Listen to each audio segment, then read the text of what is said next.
Bienvenue dans cette vidéo où ensemble on va regarder le template des CV Notion que je vous propose. Alors je vous propose ce template, je l'ai conçu de cette façon, je l'ai un peu personnalisé par rapport au template que vous pourriez trouver sur le net. C'est vraiment spécifique pour les développeurs. Et je l'ai conçu autour de deux colonnes. Vous avez sur la colonne de gauche les éléments principaux, donc vos expériences et votre éducation. Et la colonne de droite, vous avez les technos et les profils. Alors, déjà, avant qu'on continue, il faut voir comment est-ce qu'on sait qu'un CV va bien fonctionner ou non. Un CV qui fonctionne bien, c'est un CV qui provoque des échanges, c'est un CV qui provoque des conversations. Donc ça peut être un premier échange par mail, ça peut être un premier entretien téléphonique, ça peut être directement une demande de rendez-vous pour faire un vrai premier entretien en bonne et due forme. C'est comme ça qu'on va juger qu'un CV soit bien. Et pour réussir à avoir un bon CV dans un contexte où les postes sont bataillés, et c'est le cas pour les développeurs juniors, pour les premiers postes de développeurs, il faut avoir un CV qui va piquer l'attention, qui va interrompre le recruteur dans son étude des différents CV. Dites-vous que lorsqu'une entreprise recherche un développeur junior, elle va probablement passer une dizaine, quinzaine, vingtaine de CV avant de trouver le bon candidat, parfois plus que ça d'ailleurs. Mais elle va passer un certain nombre de CV. Et si le recruteur va y passer du temps, et il ne veut pas y passer trop de temps parce qu'il a d'autres choses à faire, il a d'autres postes à recruter, des postes qui sont plus difficiles et qui ont plus de valeur ajoutée. Du coup, c'est pour ça qu'à partir du moment où il a le choix, il va aller vite dans ce sur quoi il a le choix. Et nous, ce qu'on veut, c'est pouvoir piquer sa curiosité, attirer son attention. Et donc, c'est comme ça que j'ai conçu le CV et je vous partage les éléments clés qu'il faut afficher dans votre CV. Que vous utilisez ce template ou non, ça c'est pour moi des éléments clés qui doivent être affichés sur votre CV. Donc déjà, tout ce qui touche à votre identité et les moyens de vous contacter. En grand, on met le prénom. Alors c'est pas outrageusement grand, ça sert à rien que ce soit vraiment trop grand. Il faut juste que ce soit lisible et qu'on puisse le retrouver au premier coup d'œil. Les informations de contact, où vous contactez, donc le numéro de téléphone et l'email, traditionnellement ça a toujours été en haut du CV, donc on va les laisser en haut, on va pas chercher à les enterrer tout au fond et à faire galérer le recruteur. Il a l'habitude de les trouver là, on va les lui laisser là. Et les deux éléments suivants, c'est la date de disponibilité, donc à partir de quand vous êtes disponible pour commencer à travailler, et votre ville, là où vous habitez. C'est pas forcément nécessaire d'être très très spécifique et de dire que vous habitez vraiment le nom de votre petite ville ou de votre petit village. L'essentiel, c'est de montrer un peu le niveau géographique, la ville la plus proche de là où vous êtes. La disponibilité, pour le coup, si jamais vous êtes dispo immédiatement, moi je vous déconseille de le mettre tel quel. Mettez minimum un mois, parce que de toute façon, le temps que les process se fassent, etc., le temps passe vite. Et le fait de mettre disponibilité immédiate montre que vous êtes un peu, entre guillemets, mort de faim. Vous êtes à l'affût de la moindre opportunité.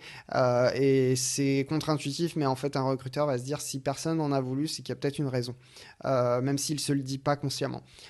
Du coup, mettez toujours un mois. On va laisser le doute on va laisser le doute planer au niveau de votre disponibilité. À ce moment-là, vous l'expliquerez pour de vrai lorsque vous aurez un vrai échange avec le recruteur, un échange de vive voix. Mais sur un CV, ça sert à rien de dire que vous êtes disponible immédiatement. Ensuite, au niveau de l'expérience et de la formation, donc l'avantage avec les templates Notion, pourquoi est-ce que je vous suggère Notion pour faire votre CV, c'est qu'en fait, vous pouvez facilement manipuler les cases.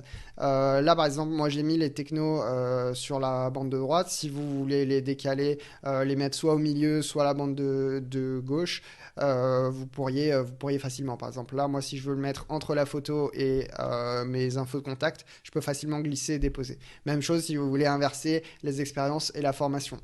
La partie difficile d'un CV lorsqu'on est en reconversion, c'est de savoir quoi mettre dans les expériences.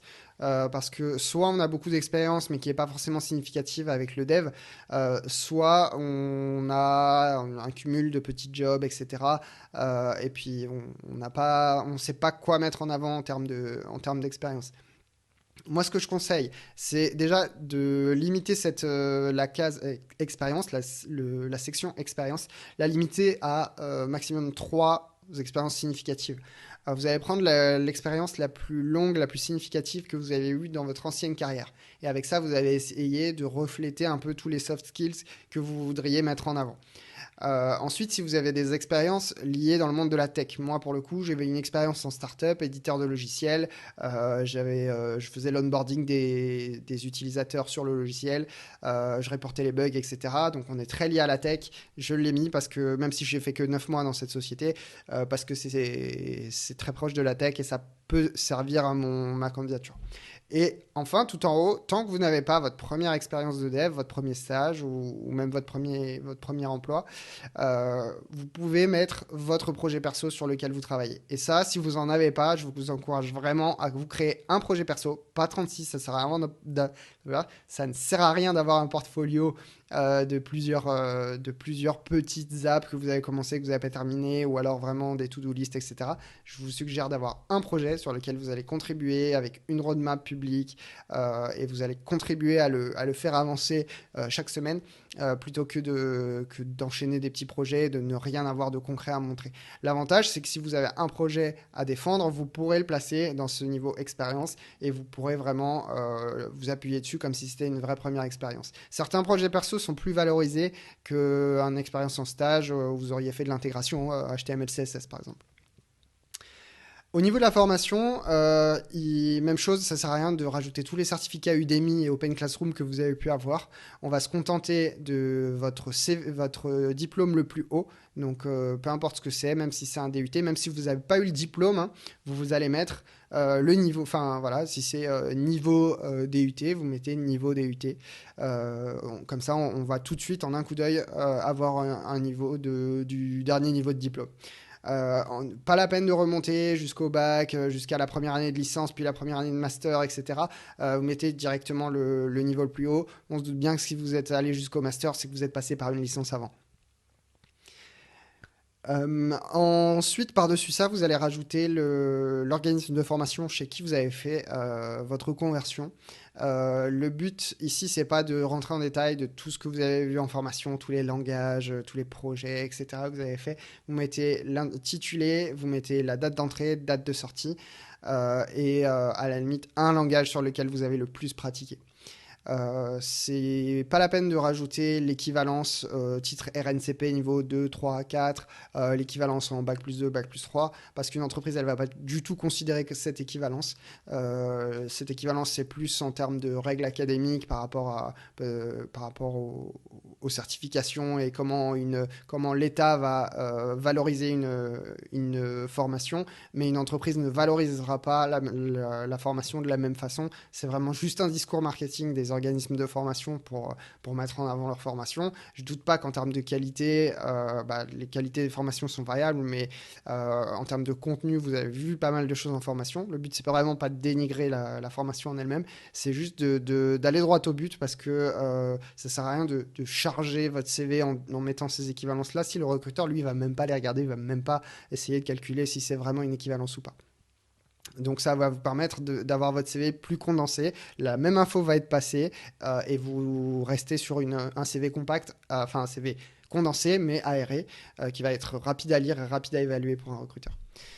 Ensuite, donc je vous ai mis les technos que je vais replacer à leur place. Les technos doivent être ajustés par rapport à l'entreprise sur laquelle vous postulez.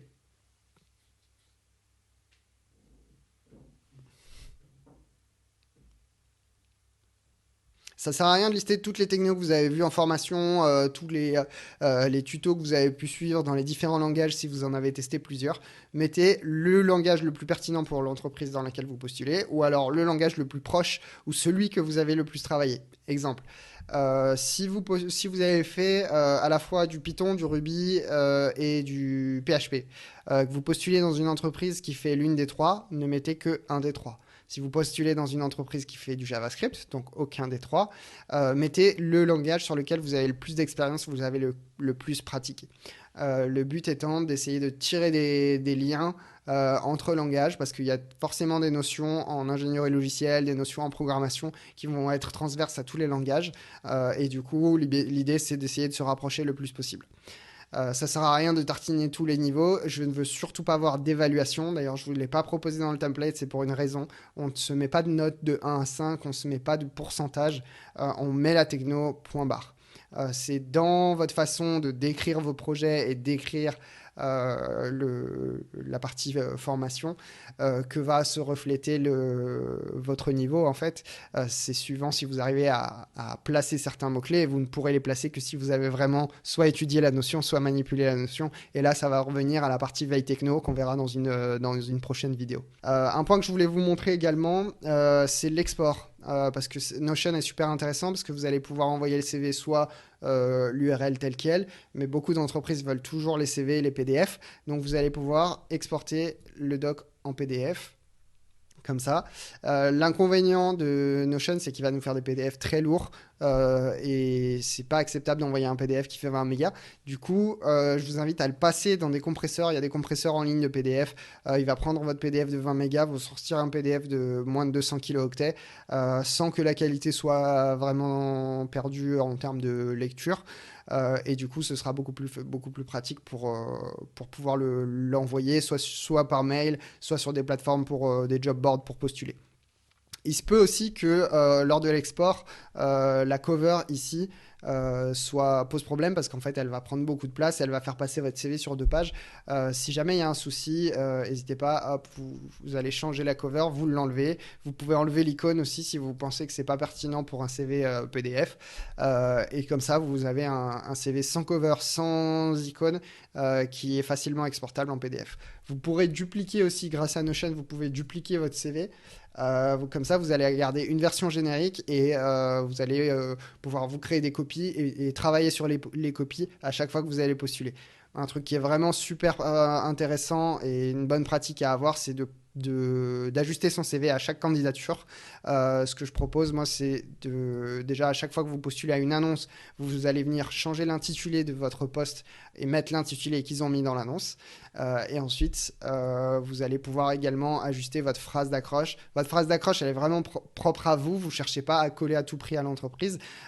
Mais des fois, vous pourriez venir personnaliser, etc., certains mots-clés, histoire de vous rapprocher du contexte de l'entreprise dans laquelle vous postulez. Même chose pour les technos. Suivant là où vous postulez, les technos peuvent être amenés à changer. Donc, vous pourrez venir et modifier votre CV facilement, l'exporter. Donc, comme ça, vous aurez plusieurs versions de votre CV qui seront disponibles et prêtes à l'emploi.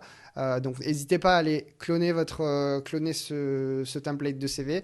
Assurez-vous bien dans l'option Share qu'il est bien disponible en tant que partage sur le web. Ça va permettre à d'autres recruteurs de pouvoir accéder à cette URL. Je vous propose aussi de m'envoyer l'URL de votre CV. Donc, vous avez dans les questions en dessous de ce module, vous pouvez m'envoyer l'URL de votre CV si jamais vous voulez que je jette un coup d'œil et que je vous fasse un petit feedback.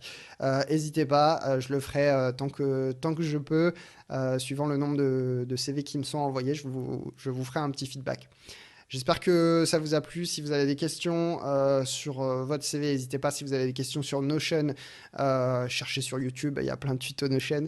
Je ne suis pas un expert absolu de l'outil, mais je sais qu'on peut faire de très belles choses avec. Donc voilà. Je vous donne rendez-vous dans une prochaine vidéo. On a encore d'autres templates à voir, notamment comment faire votre veille techno, comment suivre vos candidatures, comment faire une petite étude de marché des entreprises de votre région dans lesquelles vous pourriez postuler. Donc on va voir ça dans les prochaines vidéos. D'ici là, je vous souhaite bon courage pour faire votre CV. N'hésitez pas à me l'envoyer et puis je vous dis à très bientôt.